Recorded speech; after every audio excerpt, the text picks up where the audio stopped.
So welcome back to the YouTube channel Malawi and Cameras. Basi ku USA, ku America kunditu kumene ku I think anthu tsopano ayamba kumpanga label Trump ngati ali ndi chipwadza cha president chiyambireni ndi akuti ndi Trump. Ku Malawi ndithu tuliso ndi pantenolandira kuntu chipwadza cha president nthawi inake. Yeah. So actually my ratings kapena kuti anthu pachama thawuona mukuona nthawi inake pali pa social media paja ena ankaike thawika dzina enda anthu amachonga tata ndopeza kuti amapanga rate anthu achi apeza kuti anthu president uno wake amene ndi chipwadza ndithu kuti chosazindika icho chimene mapanga. So Trump ndithu wachoka ndithu pa 40% mafika pa 28% ma ratings ake amene anthu akuti ndi city simene tikaganizira. Yes, Trump poyambirira amabwera ngati kuti iyeyo ndi munthu amene ndithu basi akuzapanga fix zinthu akuzakonza zinthu. Tangoganiza speech ya 2011 pamene ndithu Trump ankamena Obama kuti Obama apanga attack Iran chifukwa iyeyo samatha zokambirana. Our president will start a war with Iran because he has absolutely no ability to negotiate. He's weak and he's ineffective. So the only way he figures that he's going to get reelected, and as sure as you're sitting there, is to start a war with Iran. Yeah, so actually I mean the Trump at the time in 2011 kumunena Barack Hussein Obama. Kumabe what happened after ye ndizimene akupanga pakati pano. Trump izizo ndizimene akupanga pakati pano. So anyway, didn't tiloweka ku zinthu zimene zapangisa Trump kukhala chipwadza cha president ku dziko la United States of America. Choyambirira ndi nkhani kuza ndi internal. Mkatikati mu America kuti akuluakulu kodi mmene mumu iyeyo akupanga zolani. By the way, Trump choyambirira nchonena kuti chifukwa cha ma tariffs ake misonkho imene akumapatsa yokwera anthu amene akubweretsa katundu mu dziko la America ndi limene jalopanga affect mitengo ya zinthu. Yes, ndikuuze chilungamo ichi mfamu mve chilungamo ichi. Even ku Malawi galimoto kama kuti zinthu zina ndi zina kunja ndizochipa ndikama ndizochipa mundimvesa etsetera ndizochipa, right? Ndizochipa kwambiri. Mabeza galimoto $1,000 $800 galimoto kuti ugire kunja kumene kuchako. Komano chimene chimakula kwambiri ndi chimsonkho. Ukafika nacho kuti ulowo kuti ukachiwombole duty chimakhala chinsonkho chachikulu kwambiri. Chimene chopangitsa kuti amene waoda galimoto kuti ayigulitse ku Malawi ndi kuti akuyenera kuidulitsa. Cholinga choti nayenso ndalama imene waodera ndi ndalama imene waombolera galimoto ja irani ituluke. Zinthu zambiri kumazipanga check, even mitengo ya kunja kumazipanga check ndi zinthu zochipa kwambiri. Komano kuti ulowe nazo ndi pamene zimakhala zoti mtengo uja ukudola kwambiri.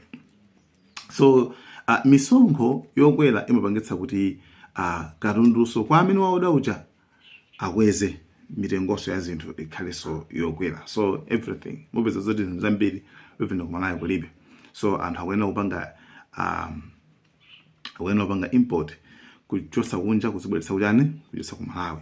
So makontena jakamalowa misonkho amene amagambulidwa mipachapo naonso kuti awe bwerere akuyenera kuti naonso agambuliso mitengoso kwa Malawi. So zimene Trump wapanga kwa America matariffs awo akuona ngati kuti iyeyo amapatsa zibalo anthu ena amayiko ena China chani uku nduku kusauza kuti milengo ijayo anthu achawa mango okay fine ife tilipira zimene mukufuna inuzo.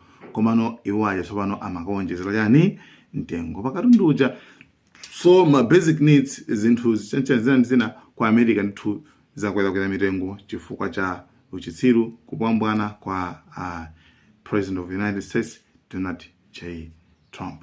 So ichi ndi choyambirira. So munthu akayamba kumva kuwawo potatulusa ndalama yake pamagula zinthu ma basic needs mazira ashuka chani zizinkaka zinzukwera pemba chapo mpena amamba kufira kuti apapa zinthu zizili bwino. So anyway chimene choyambirira. Number 2 ndi makamaka zinthu zimene iyeyo like to know my foreign policies. Foreign policies like dzikolo malamulo ake akunja obanga deal dzikolo ndi maiko ena ma policies ake ali motani makamaka pakatali pano Trump ndi munthu mmodzi amene ankanena kuti ndikadzangolowa ineyo nkhondo within 48 hours izakhala yatha imeneyo kungolowa ineyo nkhondo yakugaza zakhala yatha imeneyo nkhondo ya Ukraine izakhala yatha imeneyo. Yes, kenako kubuza kuti iye uchayiso ndi ndichipwazi chenicheniso sakuthesa nkhondo ija komano mpamenenso akupanga initiate nkhondo zinaso ku Venezuela kukatenga nthu the sitting president kuntenga kummanga kupanga zimene nkuphaso anthu sokwana 100 chakuti ngati asilikali ena olondera anthu 100 chakuti mu news zawo sanalengeze chifukwa paonzo kuti aonekera ku villain uchinyambalo kuyipa kumene timakunena kuti iwowo anapha anthu ku Venezuela ambirimbiri 100 chakuti si anthu ambiri amene guys 100 chakuti kupha chifukwa chofuna kukatenga president Nicolas Maduro koma samale news mwawo samale mbazimene samale hayi mukayibaka check CNN Fox mukabanga check zimene zokulibe why chifukwa chena kuti akudzazonzo kuti apapandire ifeyo timaonetsa anthu timapanga portray kwa anthu timaonetsa anthu kuti ifeyo ndi anu ake democracy ifeyo ndi anu ake antendere koma sona amveso izizi tapanga izizi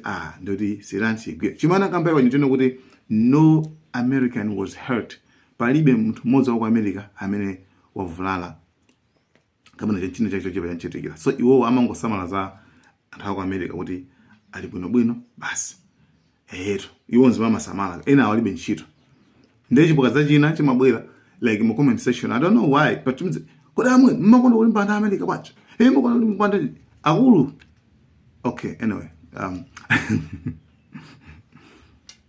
so no for aziva nkhani ngati zimene zizi anapha anthu ku Venezuela koma sakonena yayi seso so sorry nkhani yambirani nkhani ene pa 2 minutes foreign policy anthu aona kuti pano paso akuyambaso nkhondo ndi Iran abafa yamwe akuyamba pa nkhondo ndi Iran zimene anthu akuona kuti ma Americans alipo ma Americans amene ma Americans wamba anthu wamba amoneka kuti those guys ndi anthu abwino samafuna nkhondo amafuna basi just enjoyment wa bla bla bla koma no iboma ilili boma ma policies aboma foreign policies ake aboma la America ndoyipa kwambiri ndongofuna zoti anthu ena awabelebele akapha anthu ena kana kwa iwo abwere ndifaka amakondo kuli amakondo bweza mawaja nno kuti ifeyo ndi amene tili amphamvu pa dziko lonse lapansi ifeyo ndi amene tili ndi strongest military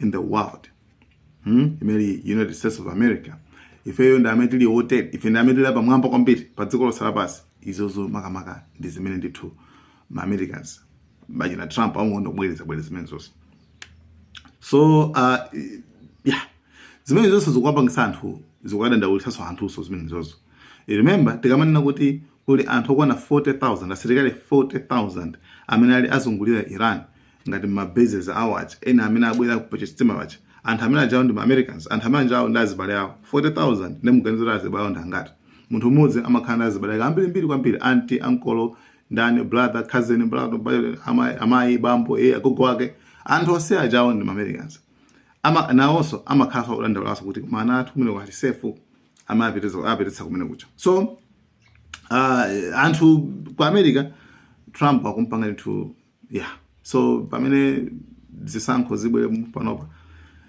zibweza kuona kuti mavoti ku parliament makamaka atha kutsika ndithu zikuzipanga affect party yawo chipani chawo cha iwo a Trump so imene ndithu ndi issue number 2 imene panga soti imene kwa Trump aoneka ngati akuoneka zoti basi ndichibwadza sako wafunaso pa zimene iwo amapanga so mina ndimene makuza njete mafoni pa amakhanga kuti athesa chachana kumapa pamene ndi munthu mmodzi amene akhanga kuti akuoneka mochoncho so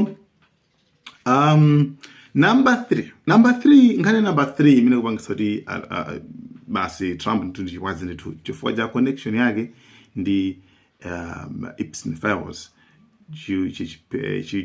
chogwirira anachicha chimunthu china chake chimosadi chimemba chiujeni marijani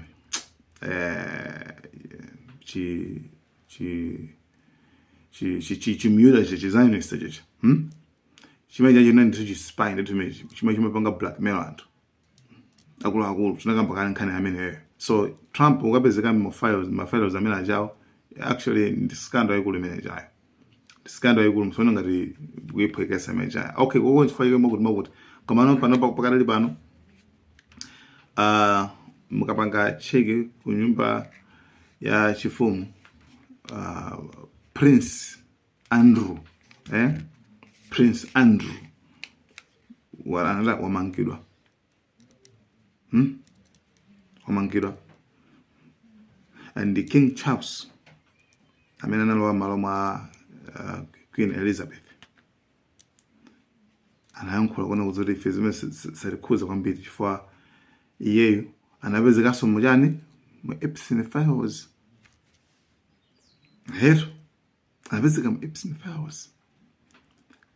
Prince ru mu history yakumene koko kingdom imene iyi ndikuyambirira ndikuyamba pamene munthu wa banja la chifumu wamangidwa.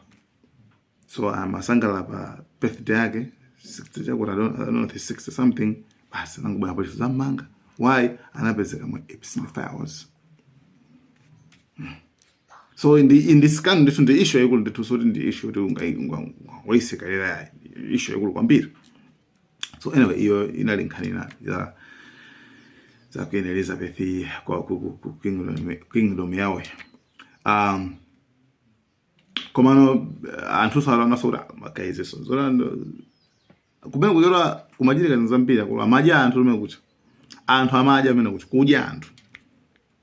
Bill Gates ndi speech ku msonkhano wa AI wa kansula fayani zinthu zomwezi zokuza ndi Epstein Files. So Trump so ali momwemo akapanga and Bill Gates ananadi kuti I regret chanchani business ndi scandal yaikulu kwambiri. So zasezi zimeza pangitsa kuti Trump azoneka ndi chibwadza ndi tusimene anthu amawaganizira. So guys, thank you so much. Malawi.